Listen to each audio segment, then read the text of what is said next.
Hello everybody, welcome back in the channel. In today's video I want to talk about how to approach the wildlife. So I think I'll make some short videos to introduce you how to approach what is the best approach for the wildlife. Okay, nowadays nature and wildlife photography are quite challenging, even though on the net you can find a lot of how to video or how to resources in order to achieve your goals. Yes, photographing animals is not simple. Is not simple due to the erratic presence in the field and due to very distant from cities, for example.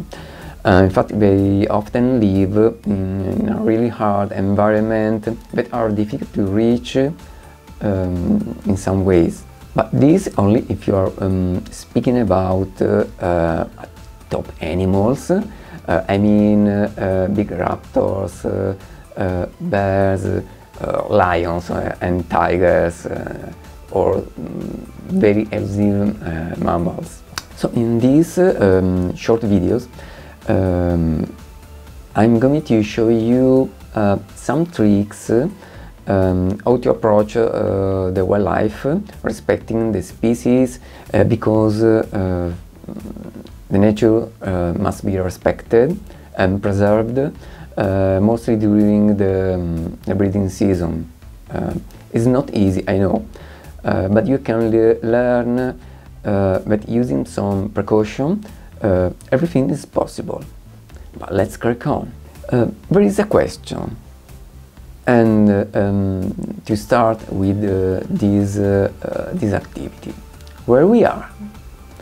It could be a stupid question, but you know where we are, where we live is really important, because tell you which species you can approach. That's it. It's pretty simple. It's useless looking for a white-tailed eagle, whether in your country doesn't live one. Okay, so the first thing you have to do is to look for animals. But where? Okay, for me there are three places where looking for animals. The first one are cities. In theory, animals are everywhere in your city. But I think that photographing animal in their natural environment is the best thing. Is the best thing you can do.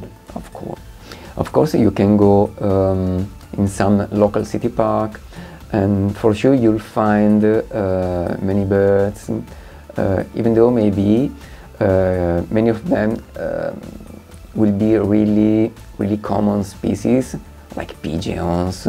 But in some lucky situation, you may find you may find the squirrel, for example, as it happened to me some years ago in a park of a big city when I was walking in that park, and then in the same park.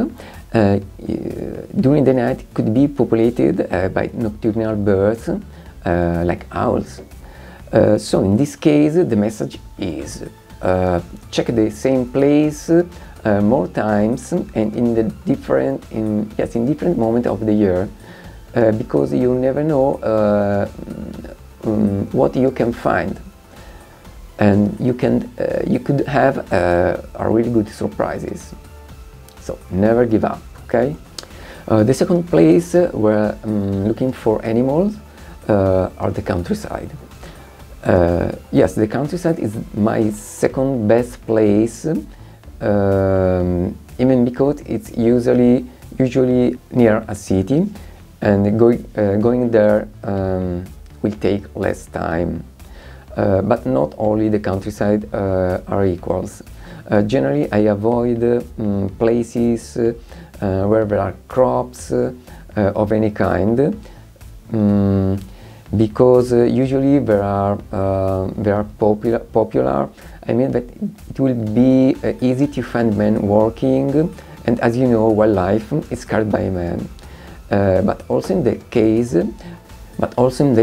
never give up, because many owls hunt during the night, just in those places, like other animals, for example, foxes and other small mammals as well. To check the countryside, is vital to have a good binoculars or a spotting scope. Even though you also need to have a good tripod for the spotting scope. Actually, I prefer to use only a binoculars to be more lightweight and to be faster when I see animal movements. When I see animal movements. But the scouting process is a long time activity, so you have to go in those places many times before finding something of interesting, unless you are really lucky. A good way is also staying in your car and watch what happens. It's simple. It's really simple, isn't it? I use that method in specific area that I already know, when I want to understand if a specific animals is still present in that area. For birds, it's easier because many of them stay in edges or in trees, and often you can see them from the car, so it's easy to check their movements. And the third and final place for looking for animals are the cliffs and mountains. This is my third and last place where to go. First of all, because they are quite far, and I need to organize myself in advance, maybe checking a map before or watching on Google Maps in order to understand the best place. The best place where it may be possible finding some animals, like birds of prey. In fact, some kind of animals, some kind of raptors prefer to use cliff for the nest, or because it's easier for them to check the environment and looking for a prey. The peregrine falcon, for instance, have an excellent sight, so they can stay on a perch for a long time before hunting. So having a binocular, you can check from far where they stay. Also, in this case, take your time to watch around you and be patient. Because the result will arrive. You have only to be consistent. Okay, and for today is all. I hope to have given you some good advice. During the while, let me know what do you think, and if you have some questions, don't hesitate to write me.